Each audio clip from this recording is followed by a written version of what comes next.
Hello everyone, ये है developmental biology का 5th पार्ट। अब तक हमने फॉलिकुलोजेनेसिस, oogenesis के बारे में पढ़ा है, कैसे फॉलिकल्स ओसाइट में चेंज होती हैं और ओसाइट में स्पर्म के फ्यूज़न से जाइगोट बनता है, मेंसेस पीरियड क्या होता है और कौन से डेज़ में कौन सी फेज़ चल रही होती है, ओवरी में कौन सी फेज़ होती है, यूट्रस में कौन सी फेज़ होती है। पिछले की 4 पार्ट्स में हम इनको डिस्कस कर रहे हैं। आज हम डेवलपमेंट ऑफ जाइगोट के बारे में पढ़ेंगे, जिसमें सबसे पहले आता है क्लीवेज यानी कि विदलन क्या होता है? एक प्रकार का फास्ट होने वाला प्रोसेस है जिसमें बार बार डिवीज़न होता है, समसूत्री विभाजन होता है, जिससे जल्दी जल्दी कोशिकाएं निरंतर रूप से बढ़ती रहती हैं। इसमें आपको याद रखना है कि G1 G2 फेज जो होती है एब्सेंट होती है, सीधे एक सेल से मल्टी सेलुलर मोरुला का निर्माण हो जाता है। अब इसमें क्या होता है, सामान्य समसूत्री विभाजन में 2n से G1 फेज़ आती है, फिर S फेज़ आती है, फिर G2 फेज़ आकर के 2n सेल्स बनती हैं। लेकिन क्लीवेज की कंडीशन में क्या होता है, विदाउट G1 G2 फेज़ सीधे 2n से S फेज़ और S से आपकी 2n वाली सेल्स बन जाएंगी।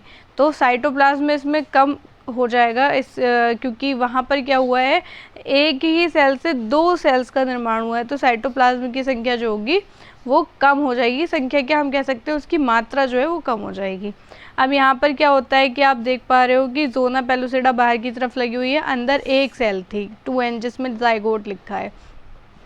पहले विभाजन के पश्चात इसमें 1 से 2 सेल बन गई 2n वाली ही, फिर 2 से 4 सेल्स बन गई और अंदर अभी भी 2n चल रहा है। उसके बाद 4 से 8 सेल बन गई और 8 से 16 सेल बन गई, और ये हर एक दिन के बाद हो रहा है।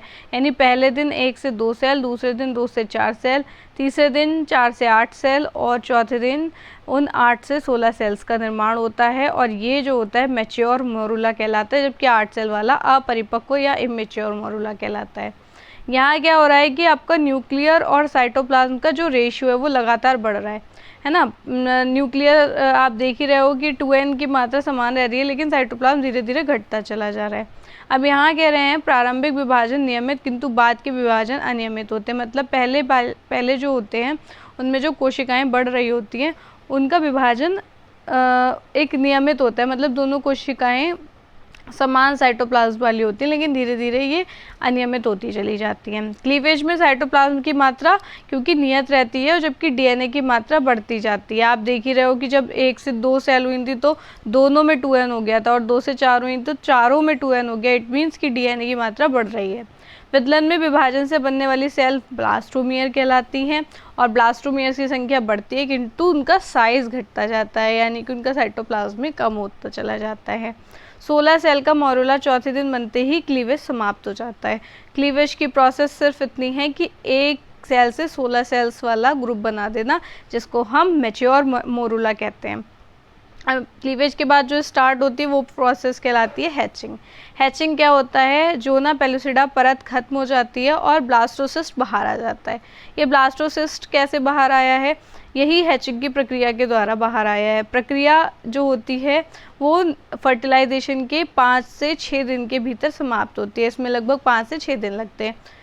इस प्रक्रिया के दौरान क्या क्या होता है, मोरुला की ब्लास्टोमियर सेल 2 प्रकार की संरचना में विभक्त हो जाती हैं। जो हम लोग अभी पढ़ रहे थे ना कि 2 से 4, 4 से 8, 8 से 16 ये सेल में वृद्धि हो रही थी, तो वो सेल्स जो थी, ब्लास्टोमियर सेल्स जो थी, वो 2 प्रकार की सेल बन गई।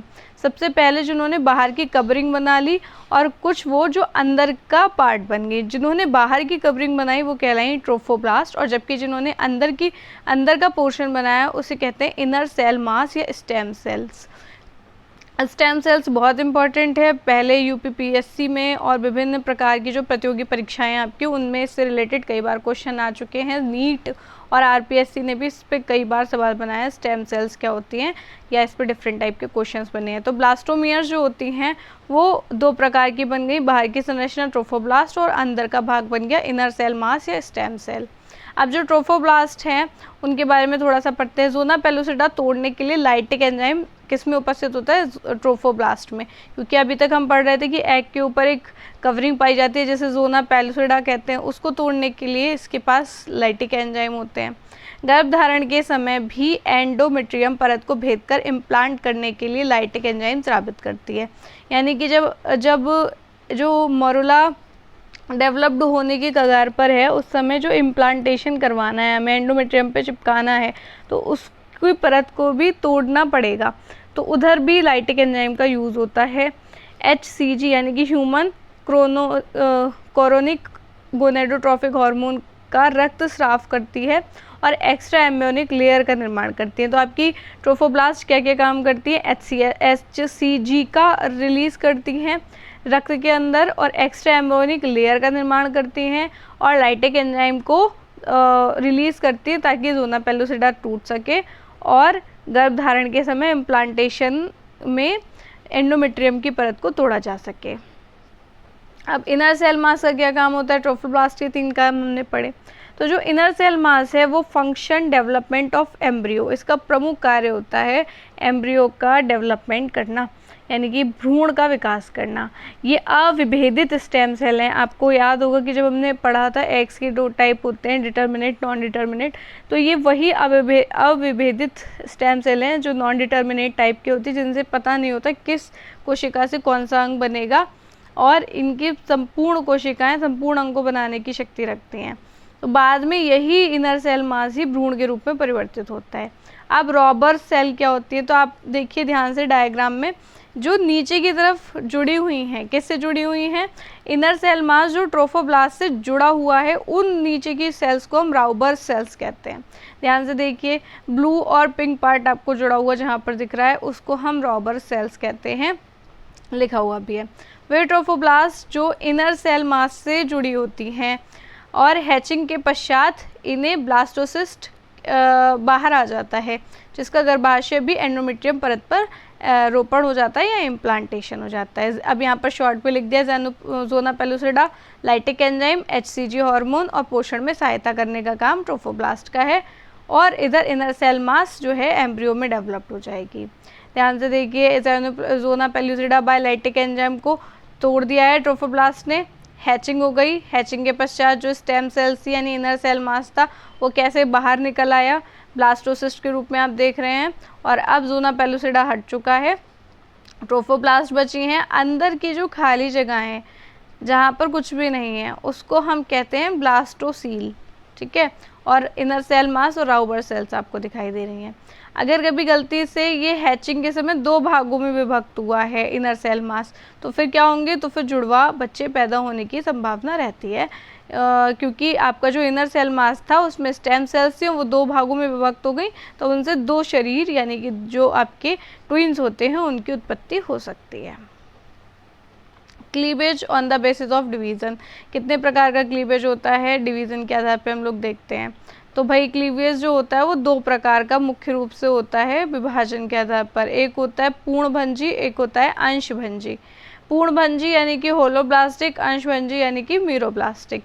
तो पूर्णभंजी में क्या होता है? जब अंडे विभाजित होते समय दरार पूरी सेल में फैलती है तो उसको हम पूर्णभंजी कहते हैं। पूर्ण नाम से पता चल रहा है कंप्लीट।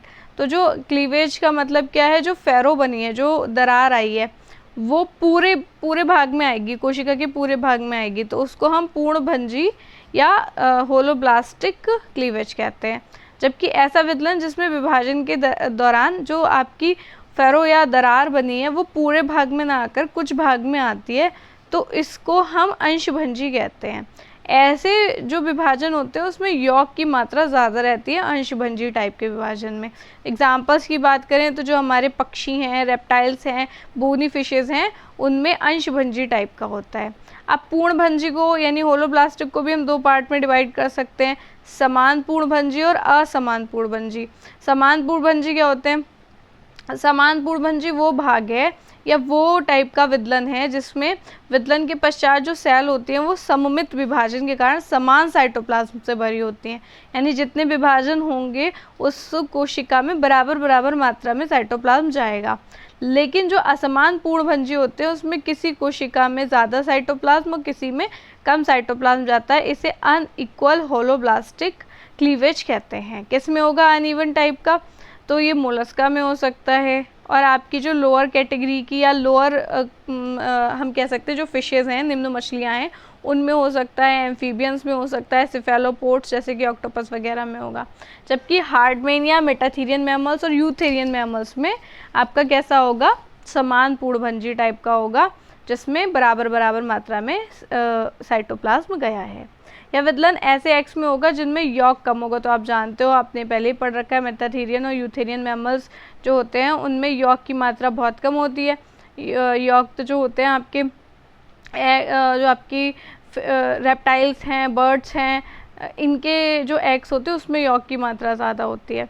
ठीक है, तो ऐसा विदलन उसी में होगा जिसमें यॉक की मात्रा कम हो, मैमल्स और इकाइनोडर्मिटा। नेक्स्ट आगे बढ़ते हैं, थोड़ा सा विभाजन के पैटर्न के आधार पर अब क्लीवेज को देख लेते हैं, क्योंकि अभी हमने पढ़ा है कि उसमें जो फैरो बन रही है वो कैसे भाग में बन रही है, पूरे में या आधे भाग में। तो पूर्णभंजी, अंशभंजी हमने देखा था। अब हम देख रहे हैं कि जो पैटर्न बन रहा है उस आधार पे हम लोग डिस्कस कर रहे हैं। तो जो पैटर्न के आधार पे हम देख रहे हैं वो 4 प्रकार का बनता है। रेडियल बनता है, स्पाइरल बनता है, बाइलेटरल बनता है और रोटेशनल बनता है। रेडियल टाइप का जो होता है आर्य सममिति इसमें देखने को मिलेगी। ध्यान से पढ़िए, लिखा है कि ऐसा विदलन जिसमें विभाजन के पश्चात बनने वाली जो सेल्स हैं वो एक दूसरे के ऊपर स्थित रहती हैं, और जहाँ से उनका विभाजन हुआ है, डिवीज़न का जो तल है, प्लेन है, केंद्र के चारों ओर आर्य रूप से, आर्य मतलब रेडियली व्यवस्थित हो जाती हैं। तो पहले 1 से 2 बनी, 2 से 4 बनी, अब जहाँ पर विभाजित हुई थी वहीं इकट्ठी हो गई हैं। ठीक है, आप कुछ ऐसे समझ सकते हो, जो थर्ड स्टेज है वो संतरे की फाक के समान समझ सकते हो। तो ड्यूटेरोस्ट्रोम और इकाइनोडर्मिटा जो होते हैं उनमें आपको रेडियल सिमेट्री या रेडियल प्रकार का जो क्लीवेज है वो देखने को मिलता है। नेक्स्ट है स्पाइरल। स्पाइरल क्या होता है कि जैसे जैसे विभाजन होगा वो घूमता जाएगा, मतलब वो रोटेट कर जाएगा, सेल्स बढ़ेंगी, रोटेशन होता जाएगा। ये 2 प्रकार का होता है, दक्षिणावर्त या वामावर्त। दक्षिण माने सीधे और वामा मतलब लेफ्ट। तो अगर राइट हैंड साइड को मुड़ गया है तो वो आपका दक्षिणावर्त में जाएगा, और लेफ्ट हैंड साइड में मुड़ गया है तो फिर वो आपका वामावर्त में जाएगा। तो इस प्रकार के विदलन में, यानी कि ये जो टाइप का आपका क्लीवेज है उसमें सेल जो होती है स्पाइरल फॉर्म में अरेंज होती हैं। अब स्पाइरल फॉर्म में जब ये घूमेंगी तो 2 डिग्री या तो 45 डिग्री पर या फिर 90 डिग्री पर घूम जाएंगी। ठीक है, डिपेंड करता है कि उन पे कितना डिवीज़न हुआ है, कितनी जगह उनके पास शेष बच रही है। तो स्पाइरल में वो 45 डिग्री या 90 डिग्री पर घूमेंगी, जिससे ध्रुवीय अक्ष के चारों और स्पाइरल पैटर्न बनता जाता है। ये किस में देखने को मिलता है, प्रोटोस्टेरोम में देखने को मिलता है। तो 2 प्रकार पड़े। अब 2 और प्रकार हैं, एक है बाइलेटरल। बाइलेटरल आप जानते हो द्विपार्श्व के रूप में आता है। तो ऐसा विदलन जिसमें भ्रूणीय संरचना का बायां व दायां भाग समरूप होता है, जितना एक साइड बढ़ेगा उतना ही दूसरा साइड बढ़ेगा, तो इसे हम इसलिए बाइलेटरल क्लीवेज के अंतर्गत रखते हैं। ऐसा विदलन जिसमें भ्रूण का जो संरचना है जितना लेफ्ट ओर है उतना ही राइट ओर है और समान रूप से। तो इसका एग्जाम्पल नेमेटोड्स हैं, ट्यूनिकेट्स हैं, आदि आदि, है ना। अब रोटेशनल में क्या होता है, रोटेशनल में आपका जैसे जैसे विदलन होगा वैसे वैसे वो घूमेंगे फिर से। ऐसा विदलन जिसके प्रत्येक विभाजन के पश्चात सेल एक अक्ष के सापेक्ष पूरा रोटेशन कर लेती है, घूर्णन कर लेती है। जबकि वहाँ क्या हो रहा था, जब आप इसमें देख रहे थे स्पाइरल में, वो लेफ़्ट साइड बढ़ रहा था सिर्फ 45 डिग्री या 90 डिग्री, या फिर बढ़ सकता है राइट साइड 45-90 डिग्री। लेकिन रोटेशनल में वो अपनी एक्सिस पे कंप्लीट एक घूर्णन कर जाता है, 360 डिग्री घूम जाता है कंप्लीट। तो ऐसा किस में होगा, रोटेशनल आपको ज़रूर से याद रखना है, क्योंकि ये आपके मैमल्स में, नेमेटोड्स में और मनुष्य में होता है। कुछ नेमेटोड्स में बायलैटरल टाइप का होता है और कुछ नेमेटोड्स में रोटेशनल टाइप का होता है। तो स्तनधारी का एग्जाम्पल ही मनुष्य है, तो मनुष्य के अंदर भी रोटेशनल टाइप का ही देखने को मिलता है। नेक्स्ट पॉइंट आ जाता है हमारा इम्प्लांटेशन क्या होता है, रोपण क्या होता है, जिसे हम करेंगे अगली क्लास में। Thank you everyone.